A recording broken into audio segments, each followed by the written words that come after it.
May I request the pleasure of inviting Admiral Arun Prakash, Param Vishish Seva Medal, Ati Vishish Seva Medal, Veer Chakra, Vishish Seva Medal on the stage, please. Admiral Arun Prakash, India's 20th Naval Chief and Chairman, Chiefs of Staff, is a distinguished aviator with over 2,500 flying hours across fighters, patrol aircraft, and helicopters. Over his 40-year career, he commanded a career-borne fighter squadron, a naval air station, and 4 warships, including the aircraft carrier INS Virat. In flag rank, he led the Eastern Fleet, Andaman and Nicobar Joint Command, Western Naval Command, and the National Defence Academy. He also headed the Navy's aviation and personnel branches and served as Vice Chief of Naval Staff. Under his leadership, the Navy advanced in doctrine, strategy, transformation, and maritime cooperation. A graduate of the Indian Air Force Test Pilot School, Defence Service Staff College, and US Naval War College, he was awarded the Veer Chakra for his role in the 1971 war. Post-retirement, he served on the National Security Advisory Board, chaired the National Maritime Foundation, and contributed to the National Security Reform Committees.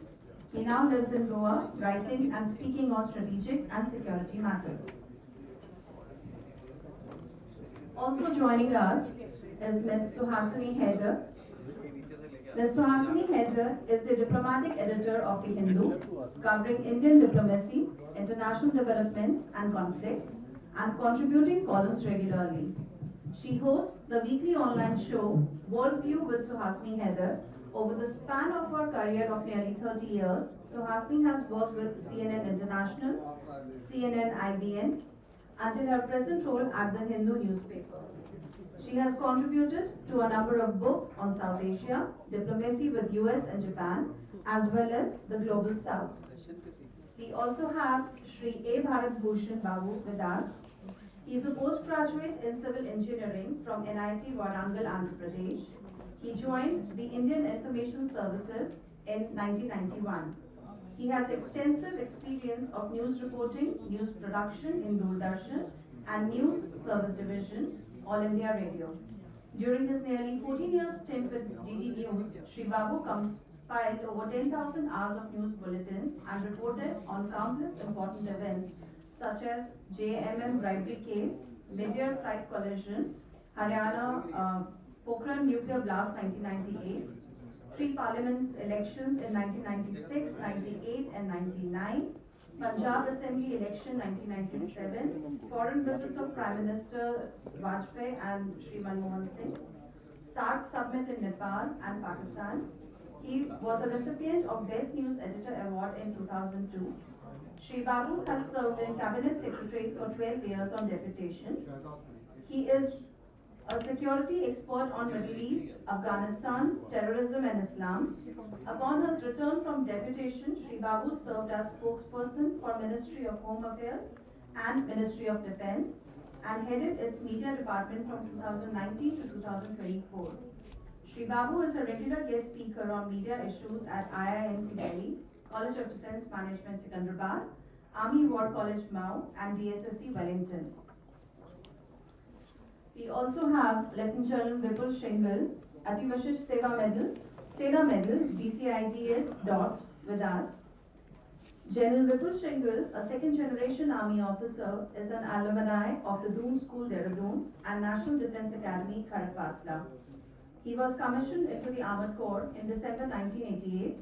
Recognized for his strategic foresight and keen ability for thinking out of the box, he steered critical transformation initiatives during his tenure in the Perspective Planning Directorate.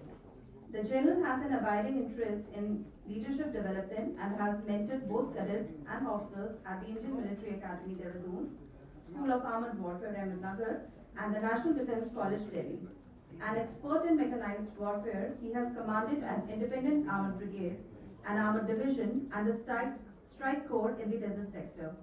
In his current assignment as Deputy Chief in the Integrated Defence Staff Headquarters, he plays a key role in the ongoing initiatives of jointness, integration, and transformation of the Indian Armed Forces.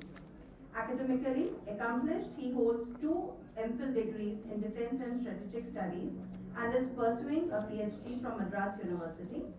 For his distinguished service, he has been awarded the Sena Medal and the Ati Vishisht Seva Medal. To moderate this session, we have Dr. Sanjay Baru with us.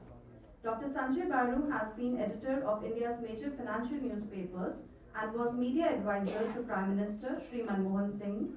He served as Director for Geoeconomics and Strategy, International Institute of Strategic Studies, and has lectured at National Defence College, Indian School of Public Policy, University of Hyderabad, and the School of Public Policy, Singapore. He was member of India's National Security Advisory Board in 1999-2001 and is founder trustee Forum for National Security Studies India. He was a member of the India Asian Eminent Persons Group 2010. His publications include The Strategic Consequences of India's Economic Rise, India and the World, Essays on Geoeconomics and Foreign Policy, India's Power Elite, Caste Class and a Cultural Revolution, and he's also a distinguished fellow at USI. Our panelists will share their valuable insights and will discuss strategic leadership in information age, offering unique perspectives and expert analysis. Before that, may I please request for a group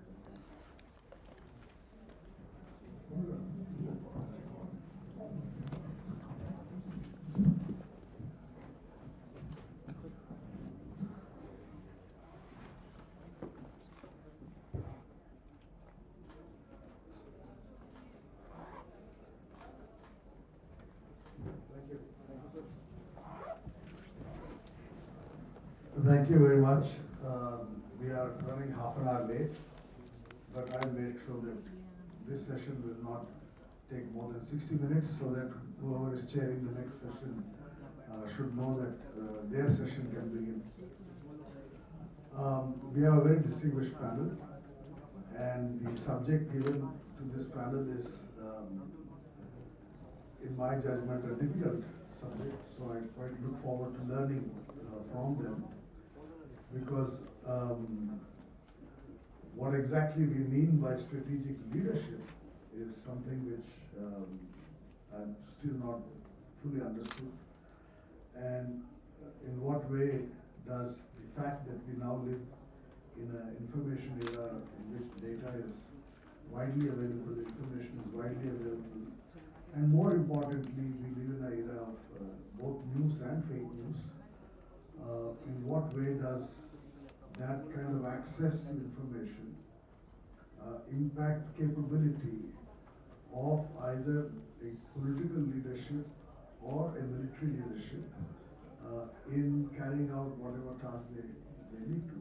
How does this world of excessive overload of information impact narrative formation? I will not say much more at this stage. I informed each of the panelists that I would like them to begin by defining what they understand as strategic leadership, because we don't have a accepted universal definition of the concept. So it will be interesting to see how, given their own individual backgrounds and experience, they would define the concept of strategic leadership, and then say whatever they wish to on how one deals with the challenge of ensuring strategic leadership. My own views I will present at the end. I will requested them to restrict themselves to about 7 to 8 minutes so that we can have some time for question answers. I will begin with the senior most member of the panel, Admiral Arun Prakash, and then I'll move on to the general, Lieutenant General Vipul Shingal, and then to Mr. Bharat Bhushan Babu, and then with Suhasini. So I'm just changing the order slightly. I now invite Admiral Arun Prakash. Would you like to go to the dais or speak from here? I'll speak from here. Thank you, Mr. Chairman. You've been full of surprises, I must say. We were told to limit ourselves to 10 minutes, and then we got a mail saying only 1 minute. He's been generous enough to extend it to 8 minutes. Well, let me try and stick to his time limit. Let me start by cautioning everybody that we shouldn't speak of strategic leadership in the information age in one sentence. I mean, we need to dehyphenate. Leadership is a issue, a trait which is an enduring human trait. There have been leaders all the way from Genghis Khan to Alexander to all the way down here. And the information age is a state of technology, and that has been changing. So leadership is an enduring trait. I'll just define it. Whereas information age is something that is liable to change. So we need to dehyphenate the two. I've been asked to define leadership. Leadership essentially, leaders are those who influence, inspire and motivate people by providing purpose and direction for accomplishing common goals. This is the US Army definition. So goals, there's got to be a goal, there's got to be some followers, and there's a person who persuades or motivates or inspires people, and mostly people are reluctant because the goals are often difficult and resources are always limited. So that is the essence of leadership. Now it's not easy to stratify or divide leadership into levels, but in the army, in the armed forces, we still do it. We have three types of leadership: direct, which is say platoon commander, company commander, small number of men, small resources. You meet the people every day. Then there are organizational leaders, which are say divisional level or corps commanders, larger numbers, more resources and so on. And then you have the strategic leadership, that's the top. And among strategic leaders, you should count ministers, cabinet ministers, the prime minister, service chiefs, and CEOs of large organizations. The difference is that leadership traits remain constant. The difference in the three levels is the numbers that you command or affect, the resources that you have at your disposal to allocate, and most importantly, it's the consequences of the decisions that you take. How many people will you affect with? Will it be an army or a state or a country? Your decision. So that, I think, defines strategic leadership. The traits are common, but the impact of your decision making is what matters. Coming to information age, now we've lived through various industrial ages, third, fourth, so on. The information age is notionally supposed to start in the mid-20s when the first computer came into being. It was called ENIAC or something, 1946. And then things went along, and then we got home computers, we got digital cameras, the internet, cell phones, digitization, information, which used to be in thousands of libraries, now you can put it on a small chip. So information was digitized. Access to information became extremely easy. Communication became almost instant, and social media came into being. So all these are components of the information age. It has advantages. You can get access to information quickly. Communications are instant. You can talk worldwide.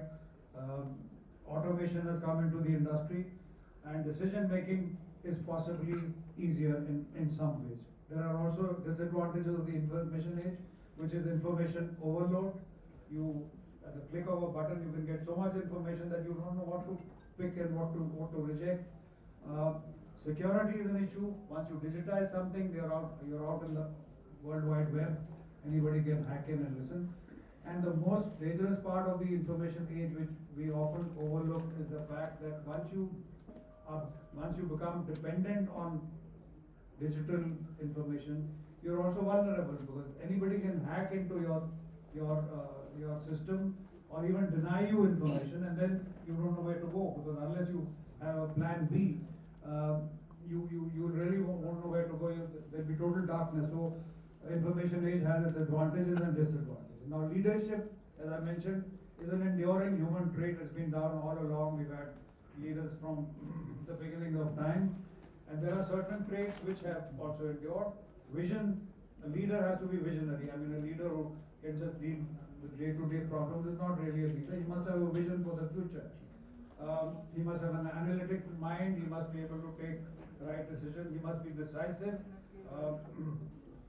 Delaying decisions, etc., is not conducive to good leadership. and he must be a communicator. He must be able to take people along, convince them of the goals that we need to achieve. Now, so this is basic strategic leadership. In the information age, you need some additional traits, which is firstly, and the most obvious one is comprehension of technology. Because most of us, let's remember that a strategic leader will be perhaps in his 50s, 60s or something. Joe Biden is 81 years old. So in Joe Biden's team, there will be people who are 25, 30, 40. There's a huge gap between strategic leaders and those who follow them. I first saw the internet when I was a 3-star vice admiral. And I felt pretty embarrassed when I asked a lieutenant to explain to me what was happening. But then I decided that if I don't know enough technology to manage it, the best I can do is to not to impede others who know. So I think that's another trait of strategic leadership, that you must have an open mind. If you know enough, then go ahead and lead. If you don't, then don't impede others from following. And finally, ethics is an important part, which is again often overlooked. Ethics is very important because a leader's own image must be quite clean. He must he must ensure that the organization he heads is also similarly clean. We've had leaders like Hitler, Stalin, Mao Zedong, and even Netanyahu, who will fit the definition of strategic leadership because they are taking decisions, they are guiding the destinies of millions of people. But the decisions that they have taken are not always ethical, and some of them are reprehensible, and therefore I don't know whether history will judge them as strategic leaders or not.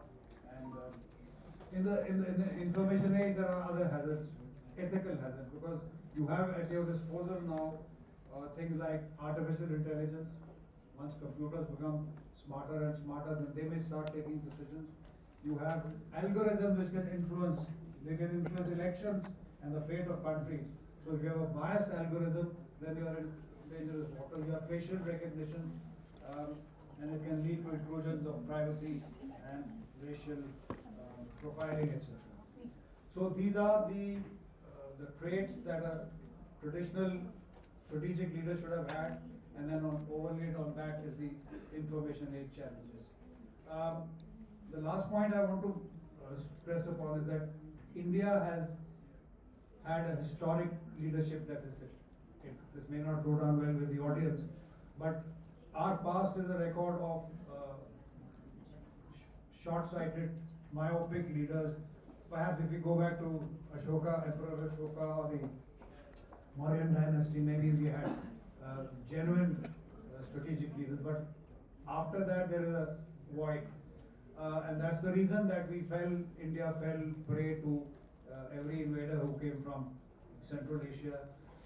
We had no one who had the vision to imagine that we needed maritime power. So every tiny European country, from Holland to Britain to France, who came with their navy, could walk into across our shores and occupy, and we were colonized and exploited. So I think there has been a void of strategic leadership historically.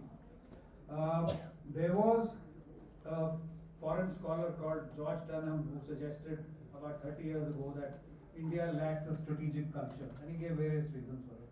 Religion culture. There was a huge pushback against it, and people said, like hell, we are the inheritors, we are the heirs to the Mahabharata, Kautilya, Mahabharata.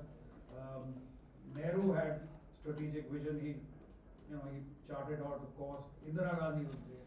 But now, recently, there's a book, I think, which says that everything that's wrong in India is because of Nehru. Indira won the war but lost the peace. So I don't know whether we've had, we still have recognized this strategic leadership point. So what should we do? I think we need to ask ourselves if Sundar Pichai, Satya Nadella, Ajay Banga can go to America and become strategic leaders in their fields. What's wrong with us? I don't have the answer, but I think our education system is one.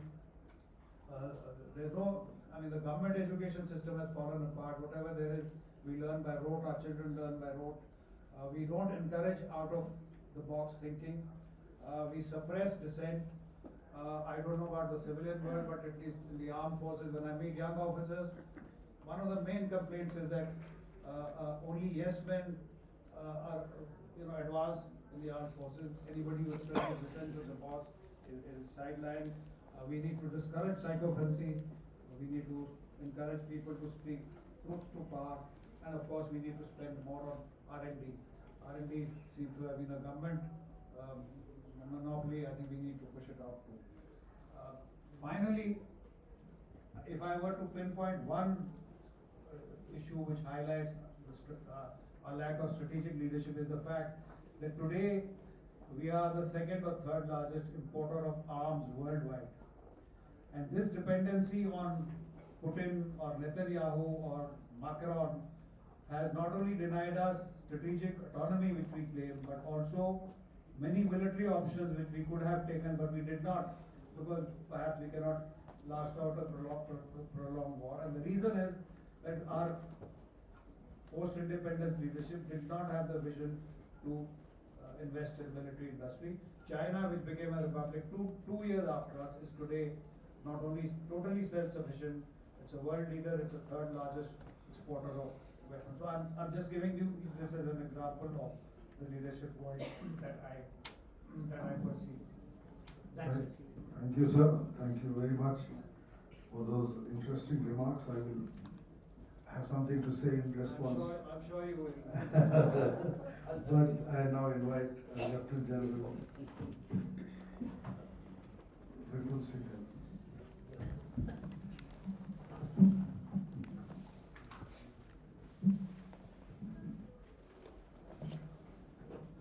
Good afternoon, ladies and gentlemen, or good evening, ladies and gentlemen. Firstly, I'd like to thank the USI, of which I am the executive chairman of the executive committee also, for organizing this, and also IIC for co-hosting the event. Thank you so much for inviting me, sir, for this panel discussion. You know, I'm a little awe of the panel which is here, because they are most of them steeped in the information domain and the information age, whereas I am just a regular soldier and trying to battle the information age. You know, it reminds me of a story of a German scientist, Max Planck. In 1918, Max Planck got the Nobel Prize for quantum physics. After he got the Nobel Prize, he was roaming around all over Germany giving a talk about the quantum physics, about the prize. And the same chauffeur was driving him everywhere. He would take him to the talk, sit to the talk inside, and then listen to him, and then take him to the next university. Because there was no social media, no photographs, nothing. So nobody knew Max Planck by face or thing. So he's going around, and on the 10th university, the chauffeur told him, Max, I listened to your talk 10 times. I have learned it verbatim. You know, don't you get bored? I think I can give the talk too. So Max was a naughty guy. He said, okay. So University of Munich, he said, you give the talk. So the chauffeur stood like this on the audience, like in the dais like me, and Max sat in the audience with the chauffeur hat. So the talk went off well, he knew it verbatim, he spoke it out. After the talk finished, somebody asked a question, one professor. So the chauffeur looked at Max, looked at the professor, and said, such a fine university, such a simple question. My chauffeur will answer it. So the chauffeur, who was Max, got up and answered the question. What's the point of the story? It's a management concept, you can Google it, the chauffeur knowledge. So what it says is that the information age today, especially today, allows you very quickly to gain chauffeur knowledge. You can see a few YouTube videos, quickly gather information about some subject, and then stand and masquerade as an expert on it. And but this affliction, does afflict definitely senior armed forces officers also. But I don't profess to be an expert at all of Max Planck knowledge of information, of the information domain per se. So what I will do is quickly, because most of the points have already been covered by Admiral Prakash, I will quickly cover what I feel is in the information age affecting military leaders and how they need to navigate it. There are a number of points, I'll stick to 4 of them. Firstly, let me just start by saying that what we call the information age is also called the digital age. And it started somewhere in the 1950s. The basic characteristic being that the ability to firstly transmit, analyze, and get availability of large amount of digitized data at your fingertips.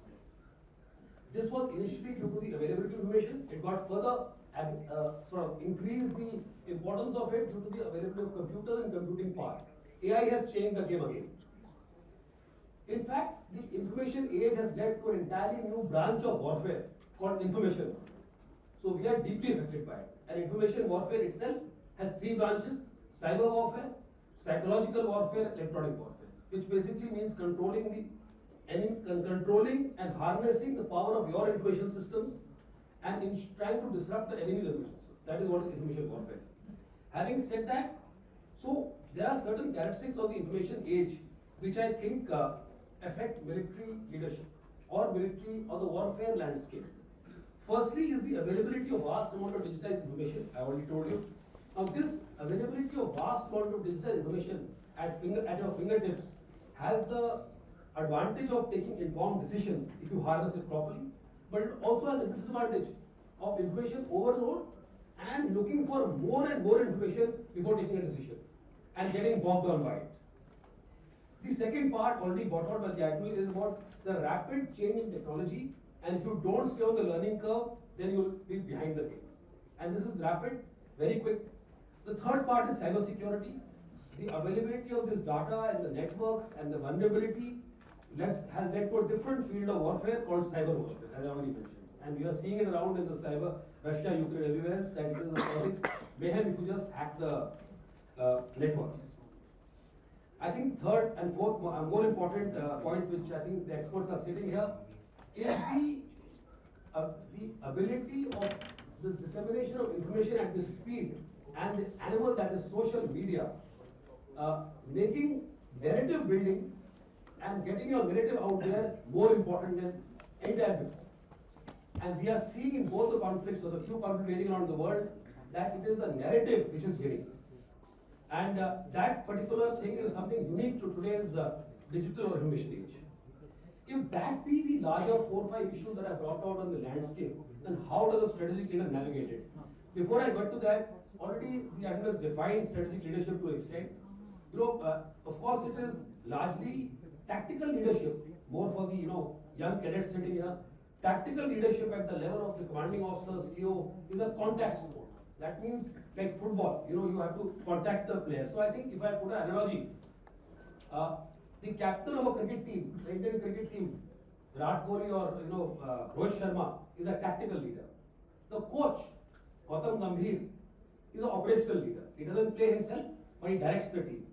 I think president of BCCI is a strategic leader. He has to decide where we should play, how much we should play, when we should play, so that the team is ready, speaks at the right time, earns enough money, and remains in the limelight, so to speak. So if all three leaders work together in the correct way, I think the team will do well. Which presently it seems to be in a little bit of jeopardy. Too many matches happening. So strategic leadership, I think, in the cricket world is going wrong. Okay, so I'll just to put an analogy, But okay, having said that, I think coming to the attributes of strategic leadership, I think the first thing is that we have to accept as senior leadership. I'm not a strategic leader, but as a senior leadership, that there is a limit to the knowledge you can have. Anil Prakash alluded to it. So what we need to do is that we need to take the help of domain experts and collaborate across generations. Very recently, just last month, the IDS, under the direction of CDS, we organized something called the Future Warfare course at USI. This was pioneering course that we have a rank agnostic course. We had people from majors to major general and equivalent in Navy and Air Force sitting together. The younger lot were experts in AI, quantum, cyber and so on, and the older lot were operational experience. And we got them together for 2 weeks. They sat down and they brainstormed as to how a future war will unfold. This is the first course, we'll be having more of them. So it was the first time that we are rank agnostic course. And if the armed forces, being such a hierarchical organization, can do this, then I'm sure the others can. In the corporate world, you see it very often. You have digital natives, so to speak, born in the internet age, who advise the senior leadership. The second part is operating in a zone of ambiguity. I think leadership today, in spite of the information availability, need to be able to operate in a zone where you don't have complete information. My experience tells me that 80-20 rules. 80% of the information you need to take a decision will be available to you in 20% of the time. But you keep waiting to fill the gap with additional 20%. Before you take a decision, it will take 80% more time, and like he said, it will be too late. So this is something that that needs to be looked at. If you're going on a holiday and you have decided between Goa and Manali, you can find out 80% of the information quickly. That what is the hotel rate, what is the cost, what is the weather like. But if you want to also find out that in the hotel service which is better, how good is the mattress, then you will never go on holiday. You have to just go for 80% information. In fact, John Lewis Gaddis in his book, famous book on grand strategy, says that if you try to anticipate everything, you risk accomplishing nothing. The third point is, I think leader. Yes. The third thing is, I think you have to inspire change. Here we say that change actually has to be inspired. Digital technology needs to change quickly, and the organization has to change. Cultural change has to happen. So the leader has to actually do it himself. Like it said that culture eats strategy of breakfast. So we can make a policy, but order will not change it. And the last point, coming to what I said about the attributes, is you have to embrace the information world. As the military leadership, especially, we have hoarding information. That should not be there. We should empower junior leaders to go out there, give out their story. Whoever tells the story first and quickly, because of short attention spans, will get the eyeballs, get the ear, and we will put the narrative out there. I'll end here. Thank you, sir. Thank you. I now invite Mr. Bharat Bhushan Babu. So I will start running now because my time is 9 minutes. Can I have my presentation, please? Yeah. Distinguished panelists, ladies and gentlemen, good afternoon. I was called for a topic on strategic communication for defense officers in IAMC 5 years ago. I never heard of what is strategic communication. So we had only communication. At best, there was a development communication to talk about agriculture, health, education. So when I searched for answers, so what they meant was communication for Army, Navy, Air Force officers. They thought that it should be different. Well, the true definition, as Admiral Prakash said, the strategic communication is a purposeful, goal-oriented task that you gather all resources to achieve that.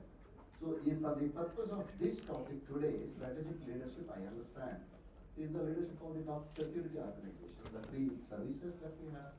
Plus, you can have NSCS, IB, RLAW, and other security services. And information age firmly contains two parts. One is the cyber, and the rest of it that enables the organizations to have improved efficiencies in HR policies and material management. But I will be concerned because I am invited for this because I have 30 years of my experience in information media. So I take it as how the media that has been exploded in the last 20 years. For a long time it was just a printed matter in newspaper and books. Then television came in 90s, then the digital media in 2004, and then the social media. Now everyone, yesterday in fact Australia is bringing a law to ban social media for kids below 16 years. That's the way people are expressing concern. So my topic will be how leadership should navigate this information age. That will be the focus of my topic. Of course, like a senior general like Admiral Prakash and top leadership has many other tasks before them. How to modernize, how to get the operations going on, how to improve logistics. The information flow, how to handle it comes at the last, if at all. It's at best is run by default unless some crisis draws their attention to it. So my focus will be on to invite the top leadership to pay more attention to this important aspect, especially now. Next. So why should you handle the information flow? Why should you be worried about your organization, its image? In a democracy, public opinion matters. Everyone knows that. And how do you build a public opinion in favor of you is of course through media. Media, you can't do it on your own like in old days. Now you have to take example of the media, the usage of media to access as many people as possible. Recent example was ISRO. Many times I tell people that what you are doing in Army, Navy, Air Force at different places, the decision makers in Finance Ministry and PM would not know. They get to know what you are doing only through media. After the Chandrayaan launch by ISRO, there are so many stories how women played a prominent role, how engineers educated in the second grade engineering colleges in Tamil Nadu, Karnataka, Kerala did well. So this is the information or molding the opinion of the person sitting in finance ministry who is going to sanction the next budget for ISRO. So next time ISRO chairman sends a 10,000 crore rupee budget, they'll say, no, take 20,000 crores, send to Mars, Venus, Jupiter, everywhere. So that is the kind of a pro organization image you will build by working on these success stories. So public opinion matters. It's very important in democracy. It is important in all countries, but in democracy, Sanjay Baru knows, he served in the highest levels. So political leadership is susceptible to public opinion. So it's very, very important to mold it. Next, please. When I went to the Mao Army War College, DSSC, many young army officers said, sir, why should we speak to media? Our actions speak for itself. Personally, I believe so.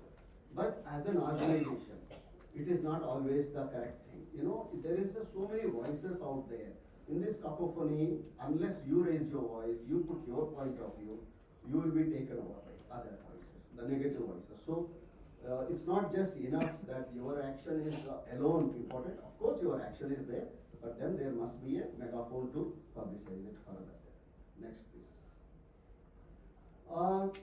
One of the speakers said that most of the time the government, not just the strategic leadership, I have seen worked in many other places also, government usually is a reactive.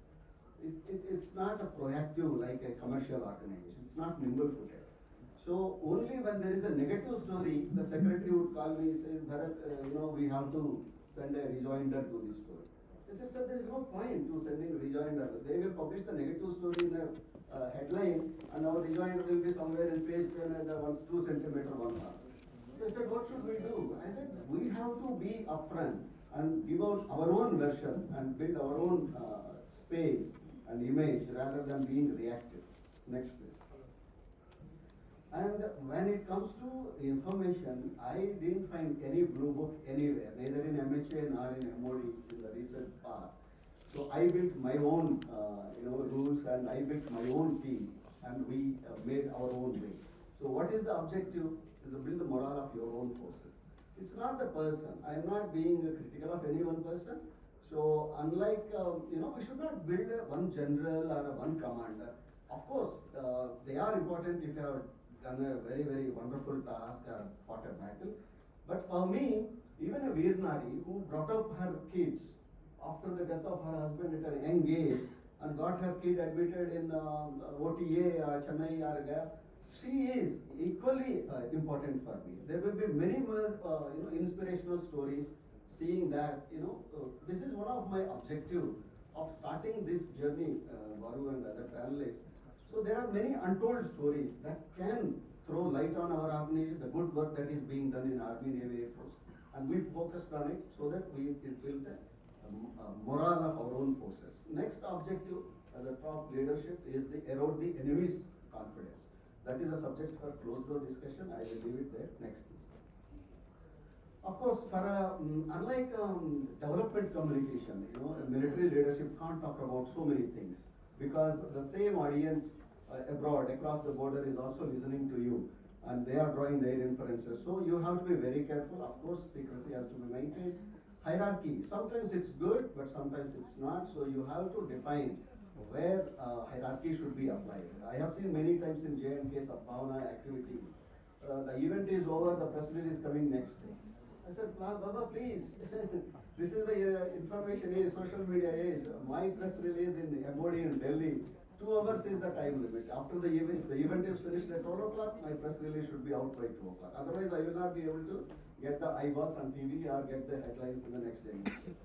So if it is a harmless Sadbhavana activity or other welfare activity, there is no point the press release should go all the way up from major to the lieutenant colonel and to the general and come down without a change of para, full stop or a comma. And of course, if there is a value addition, the effort is justified. If there is an event, a cross-border firing or something skirmish with the enemy, of course, the top leader should be consulted. But for normal activities, development activities, that can be given. So for this, I suggested hub and spoke model in my personal interactions. So there must be information all said and done is decided by one man at the top. He has the 360-degree perspective, he knows the foreign affairs, he knows the defense, he knows the internal affairs, and he knows what should go out to the public. And once he determines rest of the mechanics, how it should be done, who will do what, can be left to the team. So hub and spoke model, that's what the strategic leadership should do as far as the media management is concerned. Next please. So build your brand. As I said that it should not be based on one person. If for example recently in Wayanad landslide, excellent work done by all Navy, Air Force, Coast Guard. In fact, one Air Force officer, he landed his helicopter. Sir, my 9 minutes is over. So he landed his helicopter on the shores of that, the river, full of flood water. So it went viral and that came to me from a common group. So that means it's a successful communication. It's not me speaking, it's people spreading the information. So these kind of valor and the humanitarian welfare activities done by our Army, Navy and Air Force should be pushed more and more to build the brand of Indian Army, Indian Navy and Indian Air Force, not just one individual. Next. So while doing this many a time, it's very easy. You will be swept off your feet. But please remember, as a government or as an organization worth its salt, truth alone you should be speaking. Never ever, of course you can focus on a particular aspect of truth to highlight, but it should always be true. Next please. So it's not just always that I, me, myself, he's saying that maine ye kiya, maine wo kiya. Many times there are other people, the beneficiaries of your policies. Let the voices of them be heard. We approach the Army Flag Day, many of the veterans, we approached how the Flag Day fund has been used to educate their children or marry of their daughters. It worked well. Next. The recent kid on the block is social media. It's a disruptor. As one of my panelists said, that what it has done is two things. It has reduced our time of response to fake news or any other news. If some aircraft is unfortunately met with a crash in Jaisalmer around 5-10 years ago, by evening we will give 1-2 line press release that will be sufficient for the press. But now, no. Within half an hour, my Air Force PRO will get a picture of that aircraft burning and says, what do you have to say? Leave alone the PRO, first time he is getting it from his correspondent from the field. Even Air Force headquarters doesn't have the full picture. So how do we handle this situation? So I advise the Air Vice Chief that, sir, please, what you can do is, you say that we heard the reports of a reported aircraft crash, we are looking into it, and then come back. Because if you remain silent, somebody else will grab the space. There is more of in the presentation, but my time is up. Thank you. Thank you, Mr. Bharat Bhushan Babu. Our last speaker is Ms. Suhasini Haider, Diplomatic Editor of the Hindu.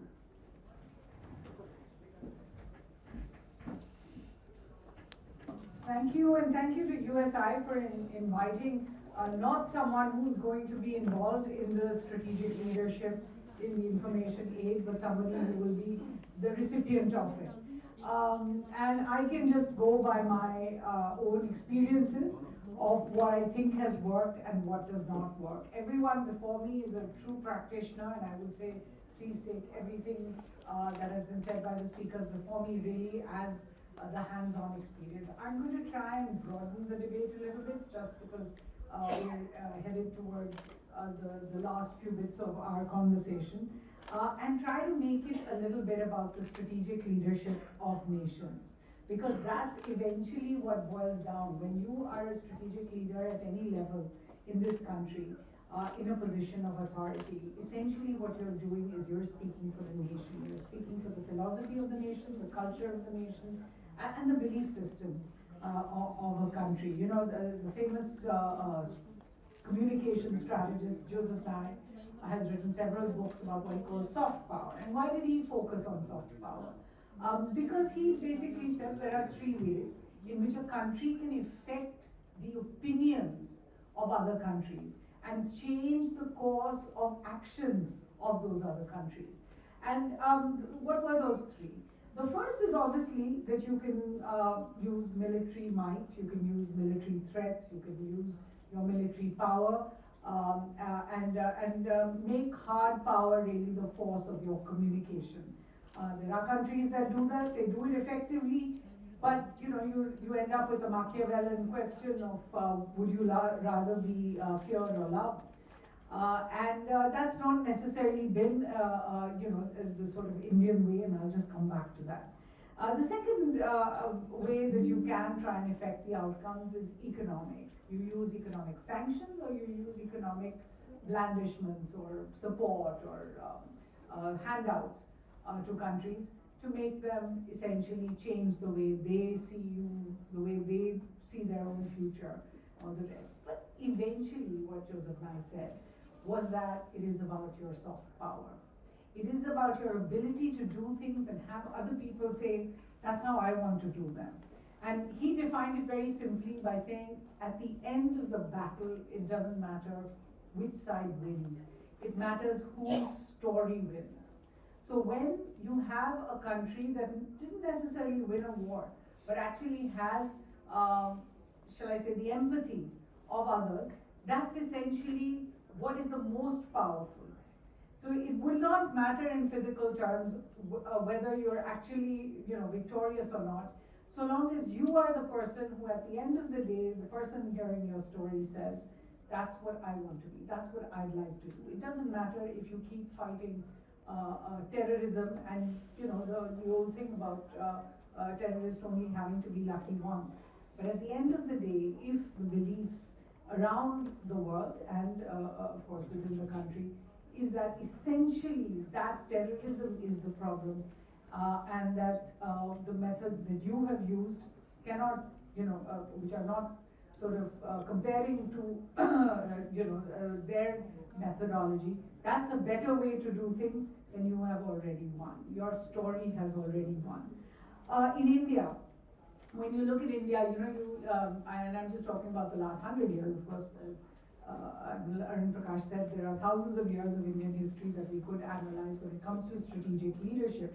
But if you look at the last 100 years, India has a history of punching above its weight in any given situation. We might be the third largest, in GDP power terms today, but essentially, we're not a country that has the wealth. We're not even part of, if we say that we are the third largest economy in the world, where do we actually stand when it comes to per capita GDP? I think we come at about 120th or so.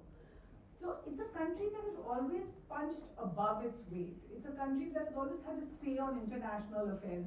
Way back in 1950, I think India was part of a Cambodian commission, part of the Vietnam commissions. Today we have Prime Minister Modi, and whether or not India takes part in what is happening in Ukraine, there's a sense that India could play a very big role in ending the Ukraine war. That India could perhaps have a word with Mr. Putin and stop some kind of a nuclear catastrophe. Where does that sense of power come from? Essentially, it comes from this idea of having soft power because your story is something that wins over people. And I'm not trying to be sort of idealistic and Alice in the Wonderland about it, but I've always felt that wherever I go in the world, and this includes countries like Libya, it includes countries like Syria, countries in Africa, in any part of the world that I have gone, I have yet to find a place where I don't say, I'm from India, and the other person smiles. Because there is a sense of India that you see wherever you go. Where does that come from? It comes from having the image of being a democracy, a very large democracy. I don't think, we are the most populous democracy in the world today. Of having a non-offensive, non-aggressive posture, of being a rule-abiding nation, being pluralistic, being secular, having all kinds of different diversity within the country and yet be able to carry them. That's what is your story. That's what is being sold as your story. So when you come to the idea of strategic leadership in the information age, where there are thousands of challenges, right? You have the constant shock idea. Okay. You have the idea of, a COVID pandemic suddenly breaking out. You have the Ukraine war suddenly breaking out. You have other ideas of constant shock. You have a retrenchment of world order where people don't actually trust global institutions anymore simply because there is so much information against them out there in the world. When you have a country like China or Russia essentially making it in the world, but also being a very large part of the disinformation mechanisms in the world. And when you have the rise of populism, essentially the culture of alpha leaders in the world who essentially say my way, right or wrong, and entire nations only believe one side of the story. The entire polarization of the world. You see, even over the Russia-Ukraine war, for example, you have a system where the liberal world order of the US and Europe are essentially saying, forget our liberal values, we will not even allow a Russian television channel to survive in our part of the world. You see what I mean? That only what I say can actually be carried to the ears and eyes of my people. This kind of polarization, you require to be a country like India in a certain sense that is able to navigate all sides, not just the north and the south, the global north and the global south, but the global east and the global west as well. And I would only say that there are four, and I'll end over here, there are four real important parts to showing strategic leadership in your communications when it comes to the information age. I think the first is, and I think Arun Prakash said, you said it too, is to be ahead of technology. Never be afraid of technology, always use technology. We all have, journalism, I can tell you in newsrooms, there's such fear of AI. And yet, if we were to see it as a tool to go forward with, we would probably be able to, sort of harness it better as you do a wild horse before you're able to train them. The second is really to understand that in the modern age, emotional intelligence counts for much more than perhaps in the past. It's not about, basic bottom line understanding of issues, but understanding of people, understanding of emotions. The third I would definitely say is the idea of a culture of honesty that we need to imbibe. Maybe we had it before, maybe we've lost some of it, but the idea as a journalist, I can tell you there is only one rule I have for anybody giving me information today. And that is, your credibility depends on two things. That you never lie to me, that you never give me information that is wrong, and you never deny what is true. So if I have a story that is correct, even if it doesn't fit your narrative, do not deny what is true. And finally, I will say interests have trumped everything else in the world. Today, the idea of your strategic leadership really being on the back of your interests is something everyone will tell you about. I would ask you to move away from that model and go back to the model of values, because eventually, in all of this information, what will remain and what will be sustainable will be a trueness to your values. Thank you.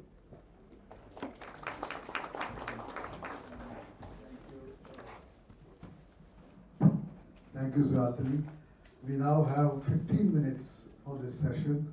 If there are any questions, I will take from the audience. Yes, sir. Two of you there.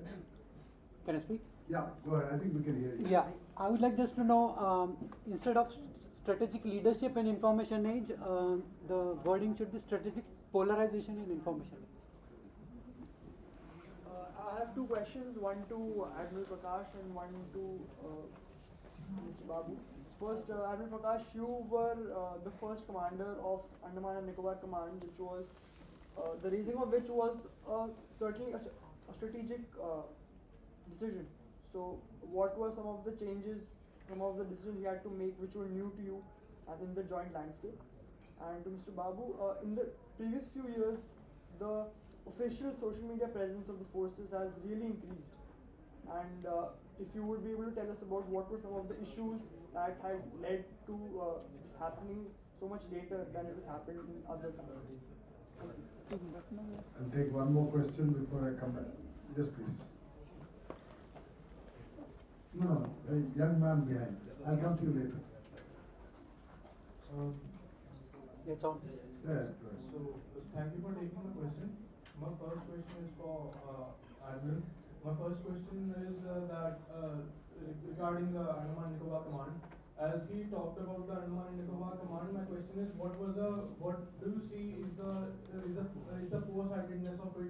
What is the future of it? What is the strategic significance of it in the future for us? And my second question is for Mr. Babu.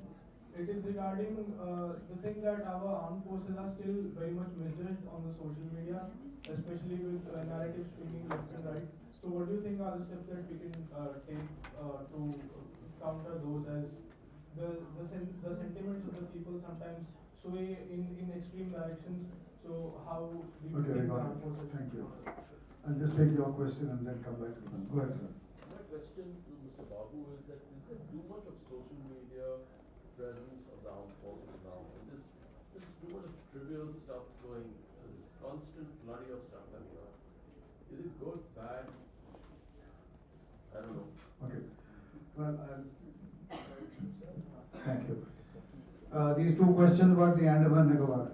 Yes, it was a strategic decision, and in fact, it was possibly one of the most sensible and timely decisions which was taken then. The challenges were extreme reluctance to change, both at the macro level, in the headquarters here in Delhi, and at the micro level. People who joined the Andaman Nicobar Command from the other services were initially reluctant to work together. I mean, they felt strange. So there was a lot of headwinds that the new command had to face. Your question was the future. Yes. Well, I am quite disappointed that the Andaman Nicobar Command has remained static, almost static.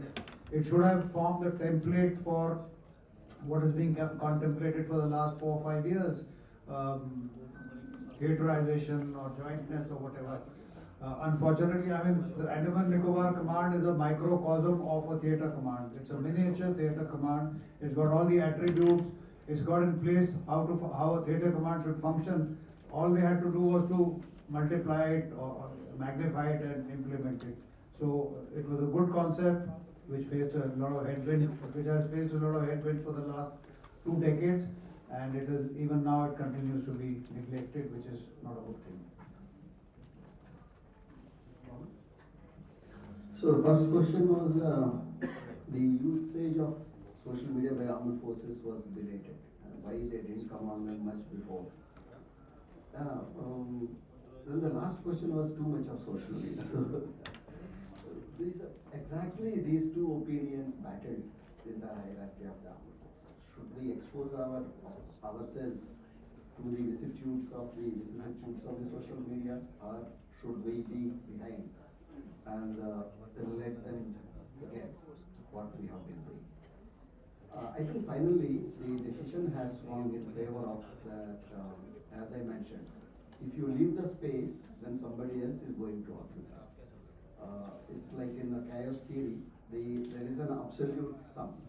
So either whatever you grab, or if you don't grab, the other one will have it. So it's not about coming late or coming sooner, but how you are going to use it. In media, we have a saying that content is the key. So as we see most of the posts, subsequently all the commands of the Army, Navy, Air Force also have been sanctioned to have social media handles. But what the content that they put out is very routine and very actually unimpressive, to say the most. They have to hire a group of youngsters and tell the story in a better manner. There are many good stories, very interesting stories. I can direct as a commodore or as a brigadier, but I don't know how to do it. You have to be by a youngster who speaks the lingo of a 15-year-old or a 19-year-old on the Insta. And it requires, the content requires a different modulation for Facebook, because the Facebook, the user profile is different. Insta, the user profile is different. So the one content for all platforms doesn't work. So this is how social media has to be used. Whether the second question was a lot of negative news, fake news, how to protect our armed forces from this. Most of it is by, there are two kinds of this. One is by design and another is by what we can say that accident. So the second category is innocent, that can be fought and curbed very easily, but the more dangerous one coming from across the border we have seen, especially when there is a situation either on China or Pakistan, there's a motivated country. So that requires immediate, this is what my last slide was about, that keep continuously monitoring the media. Don't just issue a press release or a tweet and go to sleep. Just keep listening how the media or the people are reacting to it, and then come back if required, whether the particular piece of communication has been taken in the spirit in which it was given. So any fake news has to become immediately.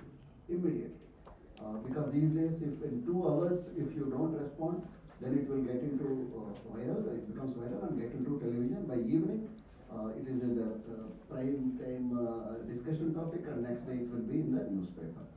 Too much of social media trivia, sir, you mentioned, I agree with you. That's why I said what we say, the content, is more important, and also the context. So many a time, without any context, some serious accident happened and we are saying that Air Force is doing this and that. I'm sorry, I just used an excuse, but most of the time we do. So I keep on saying to my team, we always remained alive to the situation. Most of the time, soft stories we used on Saturdays, Sundays, holidays, when there is not any heart. We used and it got picked up very well. Most of the time we went out of our way and then we published the content for the social media. It worked well. We can do it, sir. Thank you. Suhasini, you want to?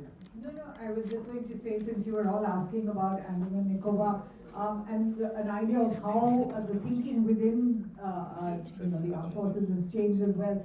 During the tsunami, I used to work for an international organization, for CNN International. So I got my clearances a little later than the Indian media that was going from Port Blair to Karnik, where some of the worst devastation was. The person in charge of releasing the helicopter which would take me to Karnik was not happy with me at all. He just looked at me and my camera person and looked really unhappy about the fact that he was taking me. So I sort of tried to make polite conversation with him, and he finally said, "What's your weight?" That was a very strange question. So I must have told him what my weight was, possibly not very honestly. And he said, "Do you realize how much rice I can take instead of you for some poor person over there?" And so I told him, I said, "Look, honestly, I accept if you think the rice is more important than me getting the story out. But let me tell you why I think the story is more important." I gave my spiel about why I think journalism does do good in the world, and I think eventually when it came to the tsunami, India's name was really up there. If there is a quad today, it is because of the respect we generated as a country at the time. But I wanted to give you a sense of how the positioning and the thinking about what the communication role was in those days compared to today, about 20 years ago. Well, I'm sorry, we've run out of time, and I have my last 5 minutes as chairperson to say my winding up comment. I had one question for the entire panel, which was really, when we talk about strategic communication, are we talking about communication, which is essentially organizational and institutional, or messaging, which is what Suhasini spoke about, is a narrative. Getting the narrative going is, in a sense, the strategic part of communication. Then getting the narrative across is the institutional part. How you do it, how fast you do it, whether you focus on social media, newspaper, television, how many people are involved. All of those are organizational issues which are about the institutionalization of communication. But before you institutionalize that communication, you need to have a message. And that message is the strategic part of communication. And let me give you 2 examples. In fact, since Suhasini mentioned tsunami, and I happened to be in government at that time, I think it was an excellent example of getting across this message to the world. One, that we can do it, because everybody was offering help, but we did it. Two, that we are now an ocean power, that we showed our capacity to deliver across the seas. And as Suhasini correctly said, the origins of the Quad, the idea of the Indo-Pacific, all of that go back to the tsunami and India's response to the tsunami. Now, let me tell you one interesting aspect of, when all of you talk about leadership. The morning of the tsunami, the first phone call I got as a media advisor was from the boss himself. Because he gets up at 4:30, 5, and watches BBC News. And BBC had the news of the tsunami first, before anybody else. So it's the Prime Minister watching television at 4:30, 4:45 in the morning, who then woke up everybody, from the Cabinet Secretary to the Principal Secretary to Navy Chief. Everybody was woken up by one phone call, coming straight from the boss. And that, by 8 in the morning, the whole of government moved in responding to the tsunami. Even chief ministers were sleeping. Jayalalitha was still sleeping in Chennai, and this guy in Trivandrum was still asleep. So I think the speed of communication is one, but I think the more important thing is the message. The second example I'll give you is Kargil, since most of us are here from the armed forces. Kargil changed the narrative on Kashmir. It was after Kargil that President Bill Clinton took a firm view on the Kashmir issue. Till then, the United States was prevaricating, and as long as the United States was prevaricating, the rest of the world was prevaricating. But once we demonstrated the bad faith on the part of Pakistan, and how did that happen? It happened with extreme coordination at the highest levels. There was a strategic communication group that met every morning at 11 a.m., chaired by Mr. K. Subramaniam, who was then convener of the National Security Advisory Board, and it included one retired Defense Secretary, N.N. Vora, one retired Foreign Secretary, J.N. Dixit, one retired Army Chief, General Afsar Karim, and of course I was also a member, as I was editor of Financial Express, and we would dictate a one-page note on the issues for the day, communication issues, which would go to the NSA, Brajesh Mishra, which would be approved by the NSA, and then the JSXP, the late Raminder Jassal, was the man asked to put out the narrative. And every day on television, we were putting out the narrative. I don't know if anybody, actually, any student has done a good MPhil thesis on that, but I keep telling different audiences for the last 25 years, this is how did we get the message across? And India convinced the world that Pakistan is the aggressor. And finally, attitudes towards the whole issue changed. Now let me end by making this larger point. You look at the Ukraine war. Almost everybody believes that while Putin has been on the defensive, he's been able to make his point.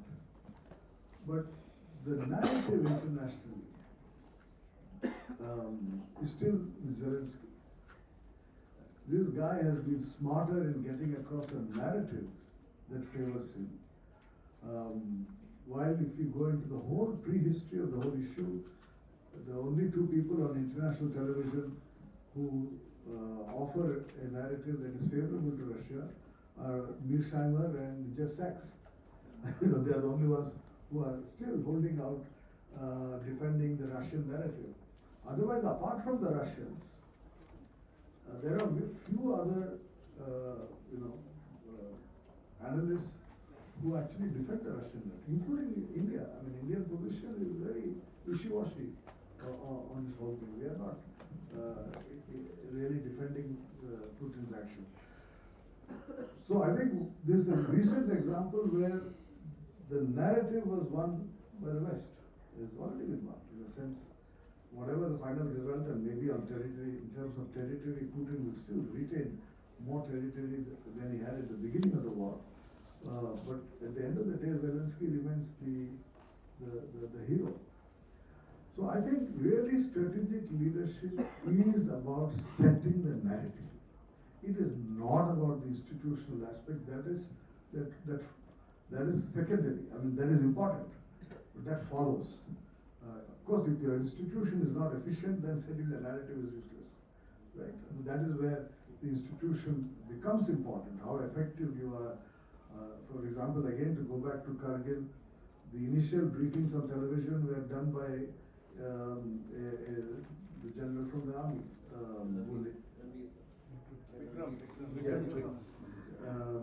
but he was not very effective on television, so we got changed and put the late Raminder Jassel, who was a very handsome and extremely good looking on television and articulate, to do the job. So these things matter, and you know, he did a very good job. So all those are institutional decisions. You know, who will do it, when, what time of the day you will do it, how quickly you will do it. But I think finally at the end of the day, it's getting a message across that I am right, the other guy is wrong. That my cause is the just cause. That's where, you know, in any conflict, you have to get the narrative right. And often our problem in some of the conflicts we are dealing with is that we are not on top of the narrative. That's a simple fault. You know, I don't want to go into any more detail. Already overshot the time given to me. But think about it. There are many situations, whether it's in Kashmir, whether it's in Manipur, we are not on top of the narrative. So if you are not on top of the narrative, leaving it simply to the organization to deliver the results, you know, that's not fair to the organization. You end up killing people in the name of some cause, but the cause itself has not been properly defined. I'll stop at that.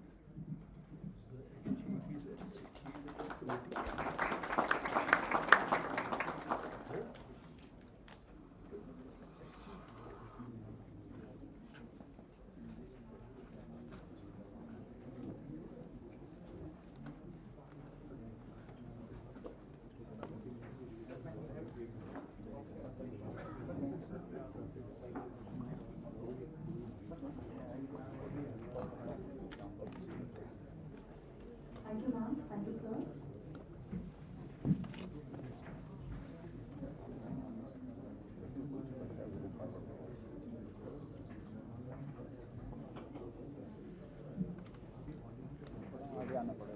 आगे तो जाना पड़ेगा।